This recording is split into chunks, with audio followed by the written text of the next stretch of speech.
ಜಾಬ್ಸ್ಗೆ ಸ್ವಾಗತ. ಫ್ರೆಂಡ್ಸ್, ಆಹಾರ ಇಲಾಖೆಯಿಂದ ನೇಮಕಾತಿಯ ಹೊಸ ಅಧಿಸೂಚನೆ ಬಿಡುಗಡೆಯಾಗಿದೆ. ಹೋದ್ಮೇಲೆ ಅಂಡ್ ಫಿಮೇಲ್ ಪುರುಷ ಮತ್ತು ಮಹಿಳಾ ಅಭ್ಯರ್ಥಿಗಳು ಇಬ್ಬರು ಈ ಒಂದು ಹುದ್ದೆಗಳಿಗೆ ಅರ್ಜಿಯನ್ನು ಸಲ್ಲಿಸಬಹುದು. ಇನ್ನು 10th ಮತ್ತು PUC ಹಾಗೂ ಡಿಗ್ರಿ ಕೇಳಿದ್ದಾರೆ ನೋಡಿ. SLC, PUC ಮತ್ತು ಡಿಗ್ರಿ ಮಾಡಿದಂತಹ ಬೋತ್ ಮೇಲ್ ಅಂಡ್ ಫಿಮೇಲ್ ಅರ್ಜಿಗಳನ್ನು ಸಲ್ಲಿಸಬಹುದು. ಮೊದಲಿಗೆ ನೋಡಿ, ಡೀಟೇಲ್ಸ್ ಆಫ್ ಪೋಸ್ಟ್ ಅಂತ ಕೊಟ್ಟಿದ್ದಾರೆ. ಮೊದಲಿಗೆ ಫುಡ್ ಇನ್ಸ್ಪೆಕ್ಟರ್ ಹಾಗೂ ಅಸಿಸ್ಟೆಂಟ್ ಗ್ರೇಡ್ 1 ಮತ್ತು grade 2, grade 3, assistant grade 1, grade 2, grade 3 ಹುದ್ದೆಗಳಿದ್ದಾವೆ. ಹಾಗೆ ಇನ್ನು ಕ್ಲರ್ಕ್ ಹುದ್ದೆ ಇದೆ. ಇನ್ನು P1 ಮತ್ತು ಕಚೇರಿ ಸಹಾಯಕ ಹಾಗೂ ಅಸಿಸ್ಟೆಂಟ್ ಮ್ಯಾನೇಜರ್ ಮತ್ತು ಮ್ಯಾನೇಜರ್, ಹಿರಿಯ ಸಹಾಯಕ, ಕಿರಿಯ ಸಹಾಯಕ ನೋಡಿ, ಇಷ್ಟೊಂದು ಹುದ್ದೆಗಳಿದ್ದಾವೆ. ಈ ಒಂದು ಹುದ್ದೆಗಳಿಗೆ ಆಯ್ಕೆ ಮಾಡಿಕೊಂಡು ನೀವು ಅರ್ಜಿಗಳನ್ನು ಸಲ್ಲಿಸಬೇಕು. ಫುಡ್ ಇನ್ಸ್ಪೆಕ್ಟರ್ ಹುದ್ದೆಗಳಿಗೆ PUC ಮತ್ತು ಡಿಗ್ರಿ ಕೇಳಿದ್ದಾರೆ.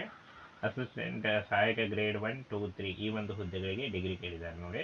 ಇನ್ನು ಕ್ಲರ್ಕ್ ಹುದ್ದೆಗಳಿಗೆ ಅರ್ಜಿ ಸಲ್ಲಿಸುವಂಥ ಅಭ್ಯರ್ಥಿಗಳಿಗೆ ಡಿಗ್ರಿ ಕೇಳಿದ್ದಾರೆ.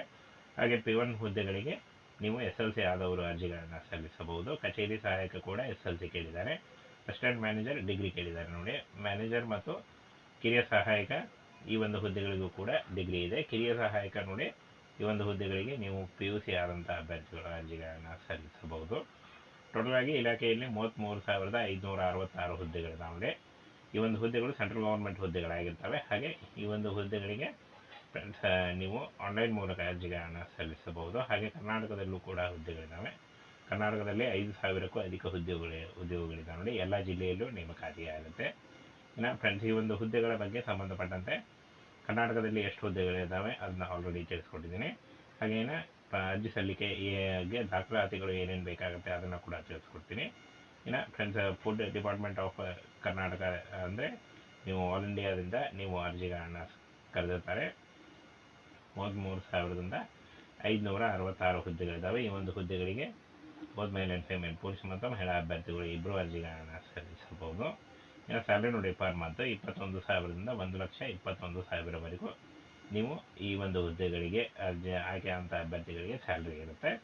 ಹಾಗೇನ ಇಲ್ಲಿ ನೋಡಿ, ಏಜ್ ಲಿಮಿಟ್ ಕೇಳಿದ್ದಾರೆ ನೋಡಿ. 18ರಿಂದ 35 ವರ್ಷದ ಒಳಗಿನವರು ಈ ಒಂದು ಹುದ್ದೆಗಳಿಗೆ ಅರ್ಜಿಗಳನ್ನು ಸಲ್ಲಿಸಬಹುದು. OBC ಅಭ್ಯರ್ಥಿಗಳಿಗೆ 3 ವರ್ಷ ಮತ್ತು SC/ST ಅಭ್ಯರ್ಥಿಗಳಿಗೆ 5 ವರ್ಷಗಳ ವಯೋಮಿತಿ ಸಲ್ಲಿಕೆ ಕೂಡ ಇರುತ್ತೆ. ಇನ್ನು ಸೆಲೆಕ್ಷನ್ ಪ್ರಾಸೆಸ್ಸು ಲಿಖಿತ ಪರೀಕ್ಷೆ ಇರುತ್ತೆ, ಮುಖ್ಯ ಪರೀಕ್ಷೆ ಇರುತ್ತೆ, ಹಾಗೂ ಸಂದರ್ಶನ ಮತ್ತು ದಾಖಲೆ ಪರಿಶೀಲನೆ ಮಾಡಿ ನಿಮಗೆ ಆಯ್ಕೆಯನ್ನು ಮಾಡಿಕೊಡಲಾಗುತ್ತೆ ಅಂತ ಹೇಳಿದ್ದಾರೆ ನೋಡಿ. ಇನ್ನು ಫ್ರೆಂಡ್ಸ್, ಈ ಒಂದು ಹುದ್ದೆಗಳಿಗೆ SLC, PUC, diploma, BSc, BTech ಆದಂಥ ಅಭ್ಯರ್ಥಿಗಳು ಕೂಡ ಅರ್ಜಿಗಳನ್ನು ಸಲ್ಲಿಸಬಹುದು. ಈ ಒಂದು ಹುದ್ದೆಗಳಿಗೆ ಯಾವುದೇ ರೀತಿಯ ಒಂದು ಅಪ್ಲಿಕೇಶನ್ ಫೀ ಇರಲ್ಲ ನೋಡಿ. ಫ್ರೀಯಾಗಿ ನೀವು ಅರ್ಜಿಗಳನ್ನು ಸಲ್ಲಿಸಬಹುದು. ಕೆಲವೇ ದಿನಗಳಲ್ಲಿ ಈ ಒಂದು ಹುದ್ದೆಗಳಿಗೆ ಅರ್ಜಿ ಸಲ್ಲಿಕೆ ಶುರುವಾಗುತ್ತೆ ನೋಡಿ. ಈಗ ಆನ್ಲೈನ್ ಅಪ್ಲಿಕೇಶನ್ ಬಿಡುಗಡೆ ಆಗುತ್ತೆ. ಇನ್ನು ಈ ಒಂದು ಹುದ್ದೆಗಳಿಗೆ ಏನು ಒಂದು ದಾಖಲೆಗಳು ಬೇಕಾಗುತ್ತೆ ಅಂತ ಹೇಳಿದ್ದಾರೆ. ಭಾವಚಿತ್ರ ಬೇಕಾಗುತ್ತೆ ನೋಡಿ, ಅಂದರೆ ಒಂದು ಫೋಟೋ ಮತ್ತು ಸಿಗ್ನೇಚರ್ ಬೇಕಾಗುತ್ತೆ. ಆದಾಯ ಪ್ರಮಾಣ ಪತ್ರ ಅಥವಾ ಜಾತಿ ಪ್ರಮಾಣ ಪತ್ರ, ಶೈಕ್ಷಣಿಕ ಅಂಕಪಟ್ಟಿಗಳು, ಹಾಗೇನೆ ಕಡ್ಡಾಯವಾಗಿ ಆಧಾರ್ ಕಾರ್ಡ್ ಬೇಕು ಅಂತ ಹೇಳಿದ್ದಾರೆ. SLC ಅಂಕಪಟ್ಟಿ ಬೇಕಾಗುತ್ತೆ ಅಥವಾ ದ್ವಿತೀಯ ಅಂಕಪಟ್ಟಿ, ಡಿಪ್ಲೊಮಾ ಅಂಕಪಟ್ಟಿ, ಇನ್ನು ಪದವಿ ಅಂಕಪಟ್ಟಿ ಯಾವುದಾದ್ರೂ ಇದ್ದರೂ ನೀವು ಬೇಕಾಗುತ್ತೆ. ಇನ್ನು ಅನುಭವ ಪ್ರಮಾಣ ಪತ್ರ ಇದ್ದಲ್ಲಿ ಅಂತ ಹೇಳಿದ್ದಾರೆ. ಕಡ್ಡಾಯವಲ್ಲ ಅಂತ ಹೇಳಿದ್ದಾರೆ. ಇದ್ದರೆ ಮಾತ್ರ ನೀವು ಇಷ್ಟೊಂದು ಈ ಒಂದು ದಾಖಲೆಗಳನ್ನು ತೆಗೆದುಕೊಂಡು ಆನ್ಲೈನ್ ಮೂಲಕ ಅರ್ಜಿಗಳನ್ನು ಸಲ್ಲಿಸಬಹುದು.